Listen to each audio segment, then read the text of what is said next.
الشيطان الرجيم بسم الله الرحمن الرحيم إن الحمد لله نحمده ونستعينه ونستهديه ونعوذ بالله من شرور أنفسنا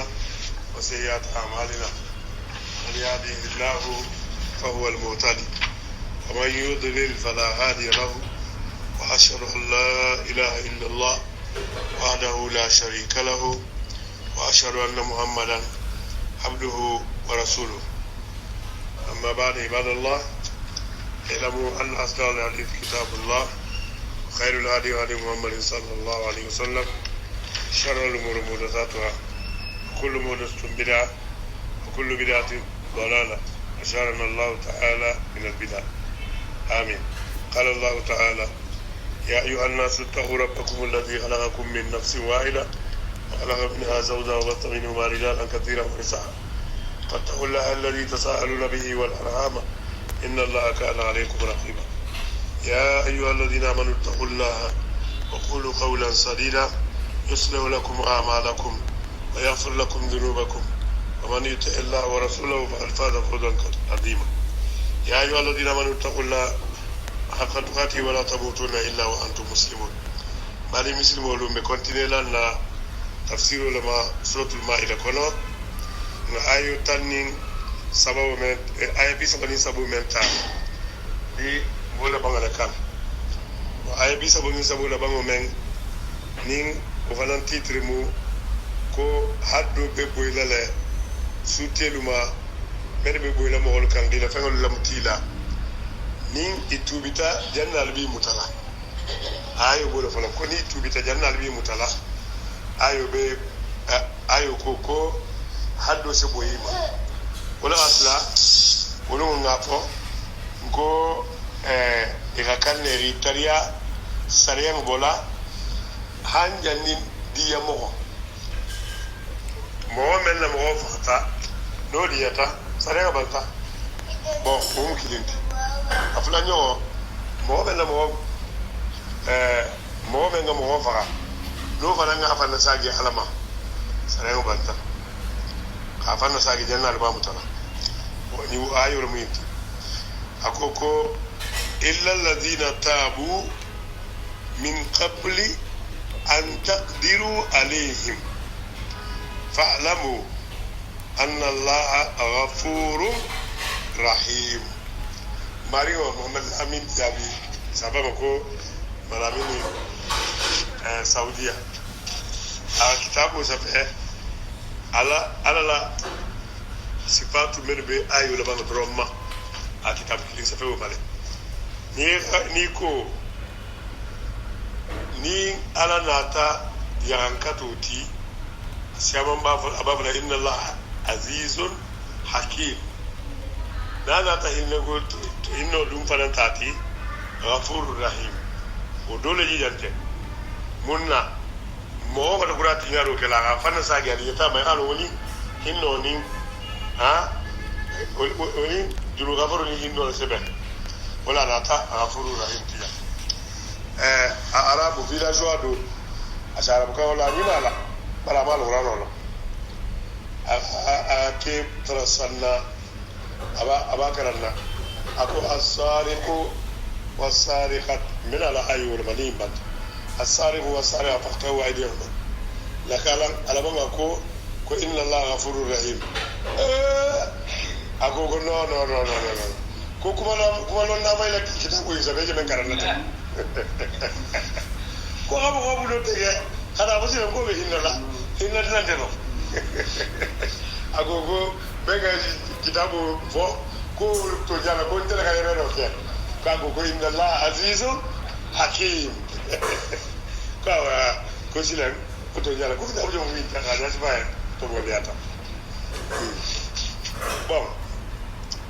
ako amma ala qawli man qala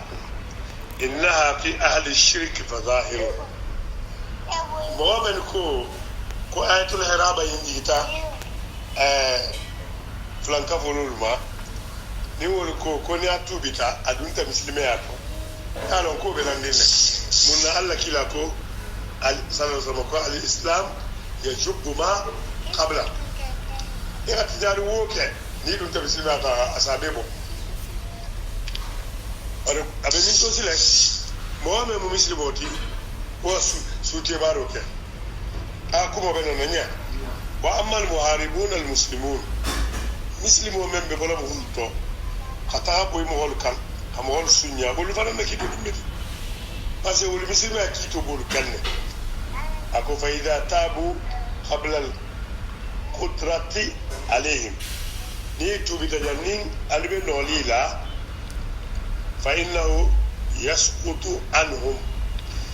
انحتام القتل saya lasara ima ko se bonni kan wala yoti almi fa ali ga wala fa wasalbu anin khaypani waqt urrijil anin buluni sin kuntu ubese boy wa zahirul aya yaqtadi suqutul jami' aku ayo zahiru ma ante dan ninko kafirun doroma belamu parce ala kamen itlaqu la yuqayyiduhu ahada wa me utaqyidu ni ala kamen fuga tege o me dogo la ubi bulaka wa alayhi amalu sahaba aku saibul labaru farantum gole kan kama rawa ibn abi hatim an ash-sha'bi qala abi hatim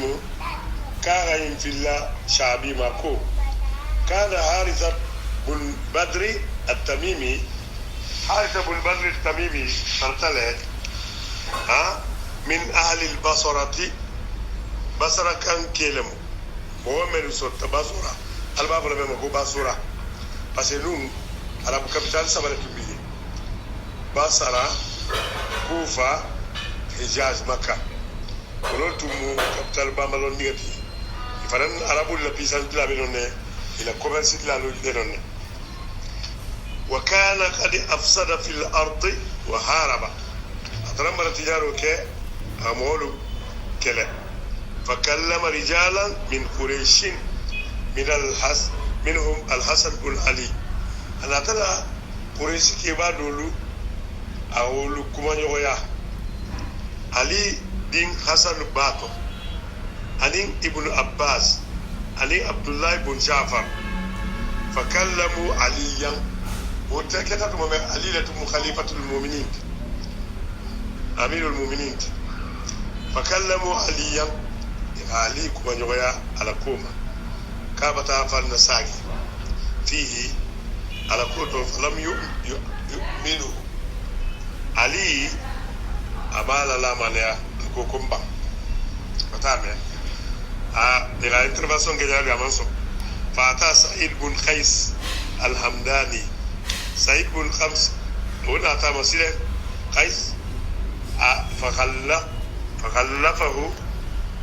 فغلفه في داره فوكونيويا على بونا ولجوتا فوتاكوني ثم أتى علي نتا بابا كوروني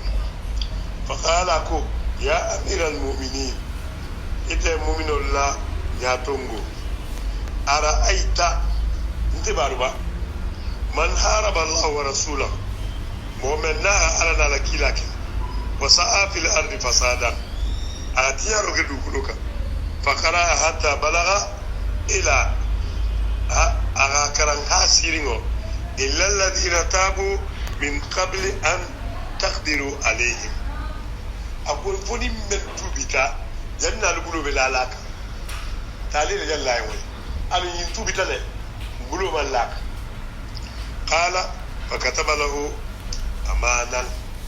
ala tara savero ke décret ça fait à législer koyin be ratu parce que mo le musa ibolti ila kuto gole ya han ila kuma kan ni ala kuma kan ala ila ko gole ya ta nyawonya ni ala la kila kuma kan lata idanta kanu waqafina inda nas ni sita nasoba ibilo la dun do mar be sikin jabab etema do ko kulbali abakal ala dimi xamal sebenk do ko wal afina anin nas do ko wal kadhibina al ghayb do ko tala dimi ngala هو العافين عن الناس إن الله يحب المحسنين هذه يتامى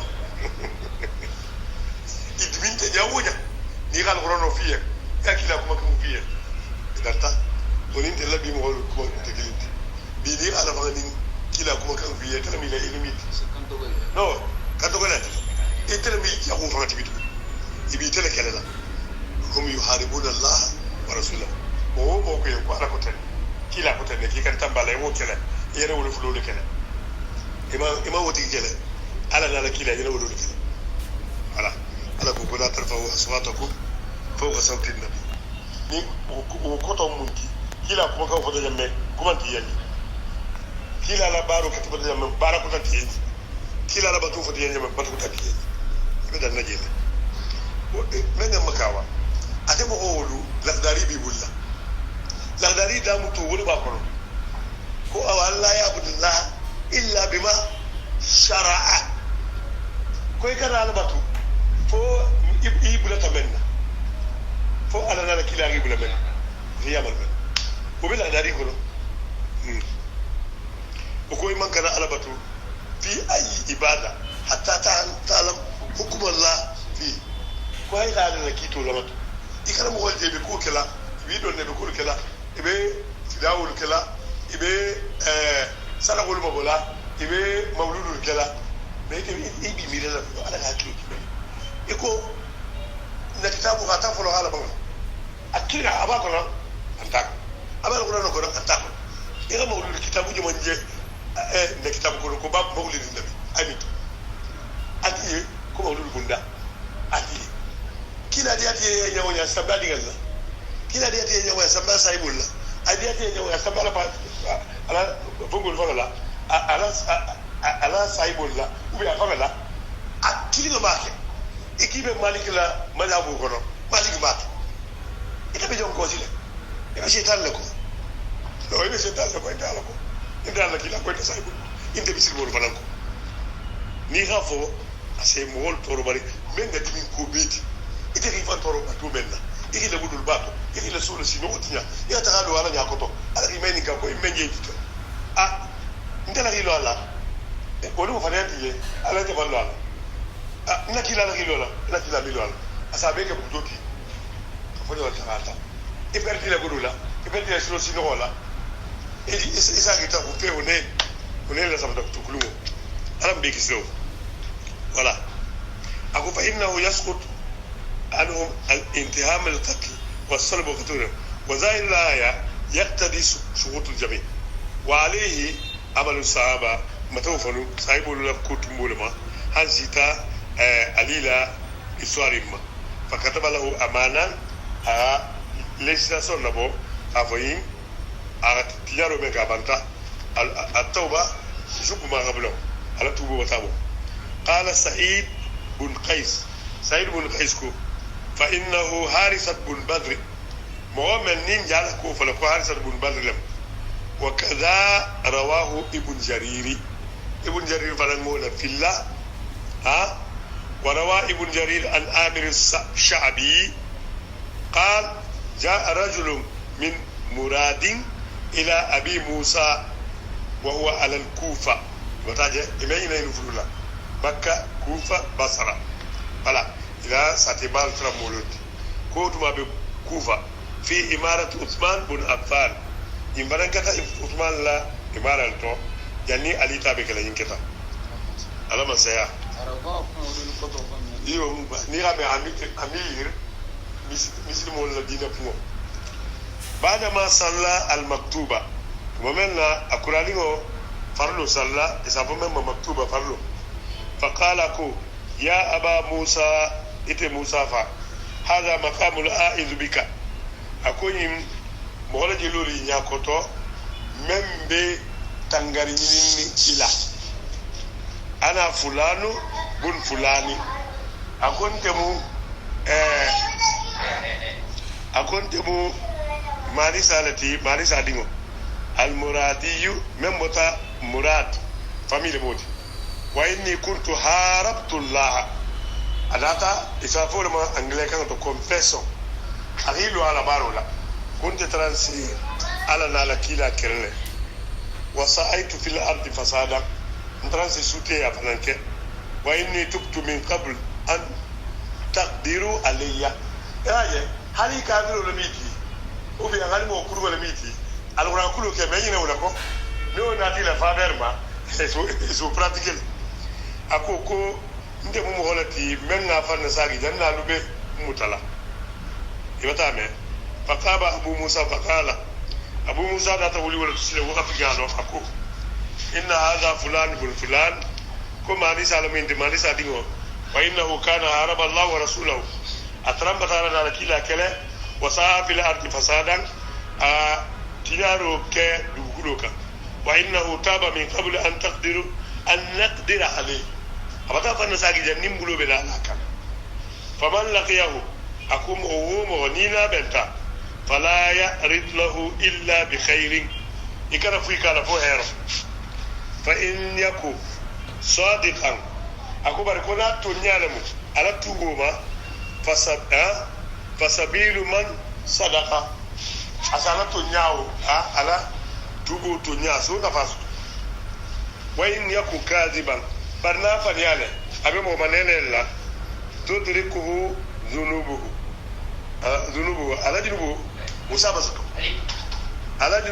soto faqama ar-rajulu kida tarawli ma sha Allah من غدي عليه ثم ما شاء الله كما كوكم الموت أولي ما بيتي ما نالا كريم بياتاتاي ما هو ما شاء ثم إنه خرج بري أنا تنابو تيارو من كما فأدركه الله تعالى بذنوبه فقتله ما قلت لها دامتا إرافا إذا اللي داما بلا أنا تبو ترمانجي أما تابها أفادا kutabena la wala wo itugo wala la fike ayi ni ala ko ali kalo kudoke ate sabe ka manyi baragani nyinta amanyinya donc izabo ko ni ga jara ati yar kutake ati ya dama lanye ar wonte ala la kito inna allaha azizun hakim sembo bala atumeli yala mo holma abeli yala mo holma sembo la kan ani hakim baranadi yata mo holma adiyati makulo wala voilà iko ko yinke afani yafu yanka bata tubi amam tata tiyar guda kai kafa kodi ثم روى ابن جرير عن موسى بن إسحاق المدني ولم مدينه أن علي الأسدي حارب وأخاف السبيل عبد الله علي الأسدي ينغ مولو كله وأخاف السبيل غسلو ك لا بسلا نيغتي parce que mo se dula ke danger la lolu bena la bislan da jema sa folo mo akhafa السبيل وأصاب الدم والمال أمول نيبو أمول نافلوس لمتيلا فطلبه الأئمة والعامة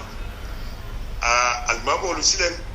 ألمو جروب لبي بيكو كل من عند جميع متغافا فامتنع ولم يقدروا عليه أغين كويما خا إكمانديا متوما هاي منو ما سطلا حتى جاء تائبا هافرنا تبافا نساكنا وذلك أنه سمع رجلا يقرأ هذه الآية ألا تبوك مومنتي أمود لكم بآية إنكرا يا عبادي الذين أسرفوا على أنفسهم لا تقنطوا من رحمة الله إن الله يغفر الذنوب جميعا رب كلنا أقوم مؤمن متى بقول لك جاتك لا على منو دي راما كم مؤمن ni bata jigite ala la ko ala men yema moti ala alfa sagi ala sidi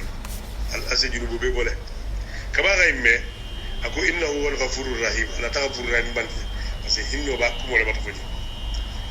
fa waqafa alayhi aghibun wa kema fa qala ko ya abdullah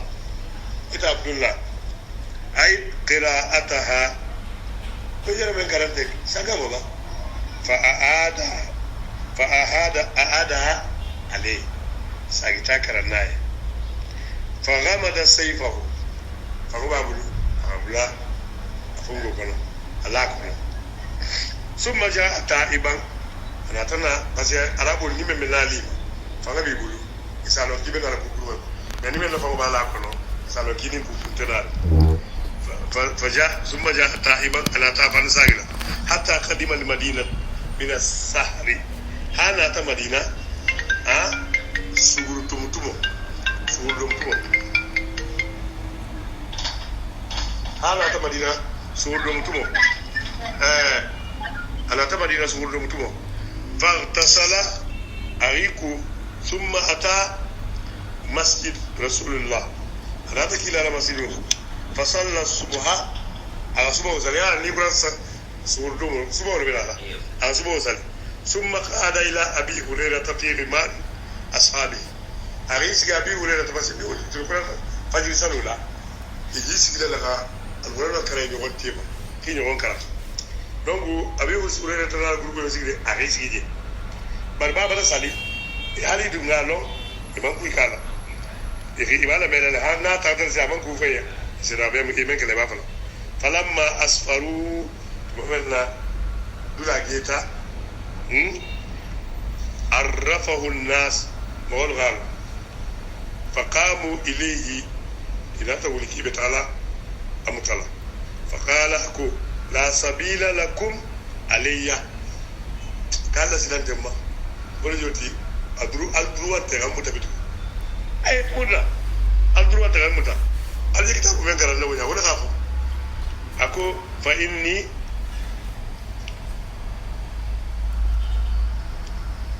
أكو لا سبيل لكم علي جئت تائبا كنا تله من بدن ساقي من قبل أن تقدروا علي الله كتاب بابو كل من قبل ساقي ينال بابو تلا أبدا الله كتاب أونري الله أكن ريسبكتي قال أبو هريرة كوكو صدق أتونيالو وأخذ بيده متابلوما حتى أتى مروان بن الحكم وتمو ولا مغفرنر أنا أتى مروان يا بن الحكم وهو أمير على المدينة أتلمو مدينة غورنر نبي غورنر أسمين بريزامبل أنا ساتيلو غورنر لو سمبل وتمو سافول ولا أمير في زمن معاوية وتمو معاوية تمو خليفتي فقال هذا علي أقول إنه علي جاء تائبا علي بن أبي طالب تدي ألا أبتا فنساقي ولا سبيل لكم عليه ولا قتل أكس ألوتروانت أما أنت فعلا فتورك من ذلك كله لا تجارو بيلا كلا دينو جي قال بكو وخرج علي تائبا مجاهدا في سبيل الله إنهم فلو تكلم فلو نتوبو ترام مني بل نتوبو غني إن أدرنا ترى أبا فنساقرين ألما أبي جهادو كلا في البحر باتو فلقوا الروم بس بالي بينين إيروب تيم إترانين كبابل سيكيلي بالي أتاتا رومين وجه وربيلا كونكي كونو كلون كونو ate fanan bata kulun kono ala kulun tuje kai sapi wonna kulun ma woni ke bora ma ta kulun tintiga la afalan na sembo tati ma nyame kulun digiti be pa donc atara tubo du ngani kilin ane bata bo ala bata muslimi jawulu mo sama fa wala wala atla inna allah azizun hakim doyin ahosara ala fadiyakan doyin a wasarar tonya kan kira sai rifureti anin ala muslimi afalan deba bon iqra سلم الموضوع ده سوتي يوم موضوع سنة ده متأكد هنا ده يبو أسكي يعطني هو اللي في هذا ساقي يبون كهوتا هو قلب الدنيا بيله كان اللي ساقي كورة ولا سوتي هو كان اللي ساقي لازم parce que ni na entre ma use ni a use bana problem menti inte ko la small ma ni ko la sutil ma ni kito jigita mera mera la small bana small la kito bo in kan la drone mi small tati ani menga mo wala goro bi yi ba sala la won toji be na ki to donc ñi mu suté be ko kafriya donc ni kafiro tubi tabata tubi do ta fam ñi no botale kan ken rebelde ha taylo silo to wato ti yaro don kamba do ta fam ni mo be tambila ha suté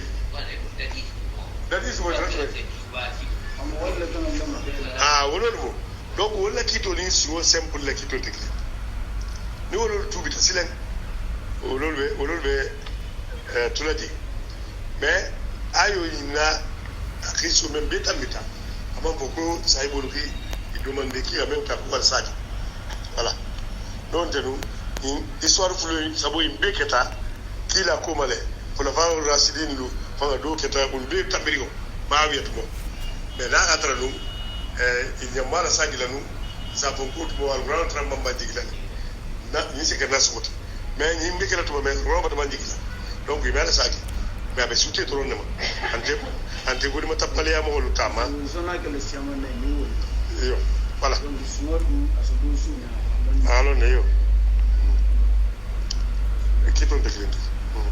إن الذين كفروا يا أيها الذين آمنوا اتقوا الله وابتغوا إليه الوسيلة وجاهدوا في سبيله لعلكم تفلحون. voilà awana sufi lusilen risi ngata na janna ni ko yen ko alu fata mo won horomo tarala alu ala kilintara alu ba fona Allah kitabu ko lu Allah salu lu wonu iba foli salu to ko ala ko mi kilina tarala ala mede baro nyi ni kilina la iyyaka na'budu wa iyyaka nasta'in ida ka kura wala nyamen ila ne do kala ko nga fadi nga be fiye salu to nga fadi ko nimba be ba hormonte nin kuro hormonte nin kama hormonte nin kila hormonte imeno sola na sutigi ma do hormonte be so ijene kelo tegala ma ina ko ala la pouvoir se metala ni hormontara ko ala non dila fo mo ko dari de ma tano be ga dimi ala hormontara la dimi ala wala se dimi ala ako kasi de ko be ma beri yewul ni ala trabala mutala ibe hormo for la babu do faydi ma habele sagima ibe hormontara la babele sagili ako ana agna suraka ani shiriki akon tele karinta flanka yam ni gantara ibe mo lala ka nyame mi ni wutula ta wo hadima ba bo le bulla o ni buna numo kono ana tulu kono ana dlalu abul tukulu me betala ala bawo andal alim fembe de wulla o bi sonati voilà yeah non abi banna wala atla da duwa dun tijabi be ko kingo tijabi eso ari se kurobe to hormo tan astaghfirullah ita tarilu wal qur'an ita tarilu ko iyyaka na'budu be arab kan me moti ima fa de ko na'budu ka ni ko na'budu ka possibilité be mais ko iyyaka jangol be mo ifam mbi kinne ba si fam ni ko do vele na mbi tantral ifam me de maro ni tal ita ne lo basile ita na ko fam mele to sola ko fodi kam ko do laka fala ga biya joti fala ga mo ma fa de ko alanti fula ngabo ma bode ko ala me nyinno me fula ngo fa ko ni menno ala be no solo fo mo ko ba do ko mo laka ko to ko franka ni ya be fula kafu fenne bi je be kafu men kafu la no fenne bi je ibe do la men donc ala bi je son tala ba ida sa alta man khalaqa samawati wal ard ni ko jo ngala da e dunia da jonga ko be da ko ala le ni ko jo mbal sola jombal matangala iko ko ala le mais ala himeni ga pe bunne ci ala do fulak fulam al ko kon tan so beke al be hormo la law kamun munna Allahu akbar no dai ite ko to bi wallahi asan ko to bi okay ya ayyuhal ladina atul mu'minu tongo ni ata kanu alfantanga alama voilà karamo ko jang ko nin takhwalata ngafala le ko to be fasal ko nin takhwalata ya maro nata tawoy mbalake fatandi kuma ani ya balla batu asala fasai يقول تعالى أقول الأمر بالتقوى والوسيلة والجهاد. الوسيلة نمن دامتا نوتا هرموتو منكرا وسيلة من جينتي نمول غيدين وسيلة إننا أمان كاي غيدين الله كافوكو وسيلة نباكلا كو على كو يغسيلة نينين كيس أغيلة سابا دينو لومباليا أنين كيلا الحديثو لومباليا لغيب لولا ألسا جساين دي مبالا بلنا تلما ألسا نفا جساين أكو يقول تعالى آمرا عباده على كو أبالا جمهور يامر لا المؤمنين مسلم ولن تلي مسلم ما يدو أرجان مؤمن ولا بدنا أرجان على فنا مؤمن مسلم كلي على بطول لا يامر لما على يامر لبطول لا مؤمن ولا donc ni ko say la ilaha illallah muhammad rasulullah wata kelele mi wata ke muslimot e wata ke muslimot bar ni man ni rabatulu be le kesilen wata ke mu'minot muslimot lu nar janna mu'min le nar janna al ta'al rono sa al janna to men be fo muslimanti non ala ko ji so ganinya izo ganinya ni sita la matu meme asai di la ko te mamul so kanye na setati afa soro general mo flori e fantango ala la dinino ma khala ya maro la batu khala fatandi ko tuyi wa de khala ba'daha ala ko akola wa bitahu ilayhi alwasila jan almi ko wala jama'a qala sufyan ath-thawri حدثنا أبي عن طلحة عن عطاء عن ابن عباس أي القربة رجوتي إخي فانسوتيا على لا على بطول الله أخي من بلا غابيك ولا وسيلة فلان بالا وكان قد وكذا قال مجاهد وأبو واحل والحسن وقتادة وعبد الله بن كثير والسدي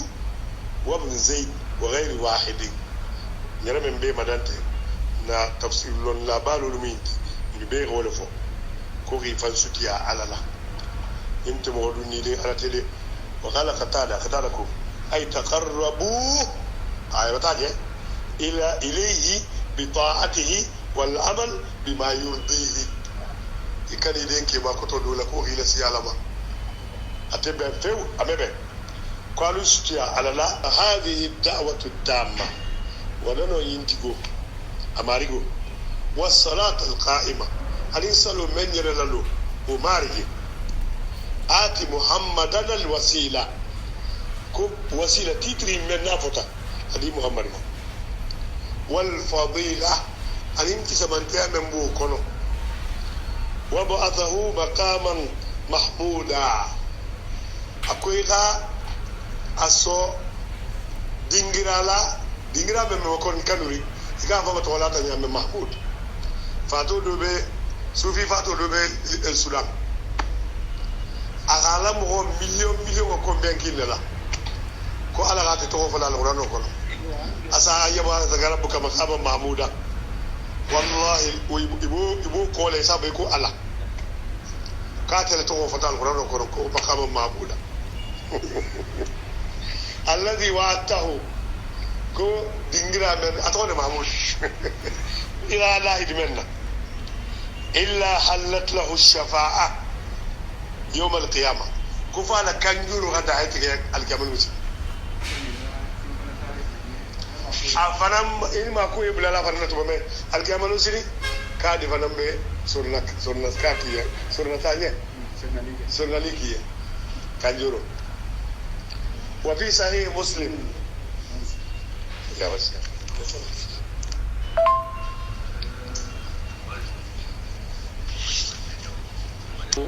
kuni ibe wadalla kalu fanan ne la kuma répéter dalo a répéter a sebarayu ben so se kalu fanan ne foni asita hayya ala salat hayya ala falah ulu isa la hawla wala quwwata illa billah kalma tawhid kuma be men be falate fanan ga be répéter وفي صحيح مسلم أنا مسلم لا صحيح كنا عن عبد الله بن عمرو بن العاص أنه سمع النبي يقول هو فرنجا كيلا كما أبافلا إذا سمعتم المؤذن أكون ألغا ولا لا كما ولا فقولوا ألافو مثل ما يقول إبراهيم أي من فلا ألغا ساقاما ثم صلوا علي ألغا صلاة كما ولجوتي اللهم رب هذه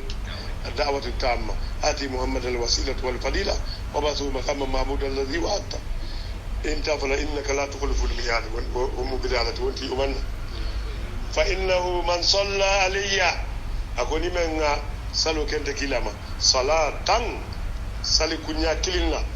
تنوين يقول فلا أي صلاة واحدة صلي كنيا كلنا صلى الله عليه عشرة على سي صلاة كيما كنيا تن ولا جوتي على سافا كنيا تن بتا يا فايما fenti ay men tala donc a yaba mbata nemo tande ama mbata yama fana voilà ok summa salu li alwasila alwa sallallahu alaihi wasallam fo alga wasila fanan taraye ate arjana degre kilingoda fa inna manzilatun fil janna aku place le mati arjanna kono la tambaghi illa li abdi min ibadillah adata ala jom kilde tanwini mbebe kilne fana nak tankir wa arju ko ngayna rata an akuna ana huwa dara ko mo hoti alla taralu wala bala sil nasilawma aw wala la ko tabana qalu al wasila taranye alla wasila ben nasilaw dingirama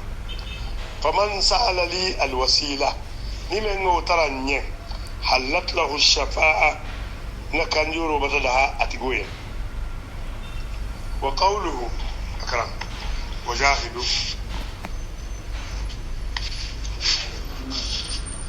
وجاهدوا في سبيله لعلكم تفلحون لما أمرهم بترك المحارم كم يو أتلفوا بلنا كله أكو وجاهدوا قالوا كلا كنيه ولو جوتي aluga alfan jihadu kenye alfan bo halana fulu bo ka jihadu kenye nasilula alkana ke matorila la'allakum nalugo ke teku tuflihuna albe kisilal la'alla yimu yaqin lati ni la'alla na tamo kuta dama asika meke menana ta ala dama ayikalale peut-être une touti peut-être mati adama diga loluma donc amarahum bi tarkil maharim wa minna alaghi yamari haram kutum wa fi'l at-ta'at ani batu kema amarahum bi qital al-a'da'i aghi yamari jahul fanan keloma min al-kuffar kafirun wal mushrikin ani mushrikin al-kharijin an at-tariq al-mustaqim من على نسلة تلين دين توي والتاركين للدين القويم من على الدين تلين دين توي الدين كرموتا ورغبهم في ذلك أغين لما يوم بالذي أعده للمجاهدين في سبيله فما أمام بريباري مجاهدين وليه يوم القيامة من بكلو كلا على سلوكا الجمال مسلم من الفلاح ولا مو كيسودي الفلاح هو الشق فانا تجلتهم فلاح ولا إذا تنا أي استعارة هذه نمو وغا مسؤول ستو والسعادة العظيمة أن كنا ديابا الخالدة من بسبتين دانتالا المستمرة بكونتينري التي لا تبيد ولا تحول ولا تزول من بانفو دانتاما أميبا في الغرف العالية الرفيعة إذا شامبر لكونا من نيري كما كنت أميبو سالا على كتوتالا إيسا لفرين أكونو أغدية نيامي بيغان أنكو فنين نسطرو بكنا نيامي نبوم البابا تقلو نيالي ni mo ga masundo soto wasala kotutala ikla fi adati ani al azima ani kunna diaba al khalida bembe sabatirin dantala al mustamirra be continueri allati la tabilu wala tahulu ولا تزول مما بانفو لنتاما أميبا في الغرف العالية الرفيعة إذا شامبر لكنا من نيري كوكوتا ميغو سالا على كوتوتالا إيكلا فرين أكونو أهدية نيامي بيغان أنكو فنين نسوتورو بكنا نيامي نبوه البابا تجيلا ونيالي كوادي بربومبا يلي وليكو نيسيتا روا فار لا بالي كونو isi nyale na la mir late panisita miskino la o ka tala la ga kun dingon lori la soto voilà awa nemo to ndulu juti bon ako oto silen o makamu bawo ala su ke dia lali donc mala nte dal la janabi voilà اللهم اهدنا فيمن هديت وعافنا فيمن عافيت وتولنا فيمن توليت واصرف عنا شر ما قضيت فإنك تقضي بالحق ولا يقضى عليك إنه لا يعز من عاديت ولا يذل من واليت تبارك وتعالى اللهم ربنا لا تؤاخذنا إن نسينا أو أخطأنا ربنا ولا تحمل علينا إصرا كما حملته على الذين من قبلنا ربنا ولا تحملنا ما لا طاقة لنا به واعف عنا واغفر لنا وارحمنا أنت مولانا فانصرنا على القوم الكافرين سبحان ربك رب العزة عما يصفون والصلاة والسلام على المرسلين الحمد لله رب العالمين.